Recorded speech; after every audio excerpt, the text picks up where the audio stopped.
ဆော့ပြင်းကြီးကိုရောမြတ်ဘာပြောလဲဆိုတော့ချစ်သားအာလာဝကတဲ့လောကမှာပညာနဲ့အသက်မွေးတာဟာအမြတ်ဆုံးပဲ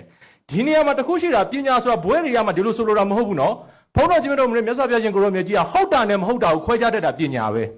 ဆိုတော့အသိပညာရှိတယ်ဗျာကျွန်တော်တို့မှာအတတ်ပညာရှိတယ်စိုက်ကားနဲ့ဆရာကြီးလည်းပညာတတ်ပဲနော်စိုက်ကားနဲ့ပညာကိုတတ်တယ်သဘောပေါက်လားမသိဘူးကျွန်တော်တို့ကသူ့လိုကျွန်တော်မနှင်းတတ်ဘူးကျွန်တော်သွားနေမှောက်သွားမှာပညာတိုင်းကလေးစားစရာဖြစ်တယ်ကိုပညာသာတော်တယ်သူပညာညံ့တယ်ကျွန်တော်တို့ကတိတ်လောက်တာနော်ကျွန်တော်ပညာရဲ့တိုင်းကလေးစားဖို့ဖြစ်တယ်အသိပညာရှိတယ်အတတ်ပညာရှိတယ်တချို့ကအသိပညာနဲ့ဥဆောင်တာဘဝအောင်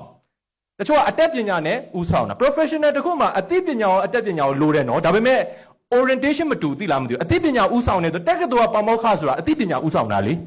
စီးပွားရေးတကယ်လုပ်နေတဲ့နော်ကျွန်တော်တို့ဥမာဆိုရင်ကျွန်တော်တို့ဒီဥက္ကဋ္ဌကြီးတို့ဘာလို့ဆိုရင်သူကအတတ်ပညာဥဆောင်တယ်အသိပညာမရှိဘဲနဲ့စီးပွားရေးလုပ်လို့မရဘူးလေကျွန်တော်ဆိုတော့တော့ပေါ့မတဲ့လူတိုင်းကသူ့အသိပညာအတတ်ပညာလိုတယ်နှစ်ခုလုံးရှိတဲ့သူလည်းရှိတာပေါ့ဗျာ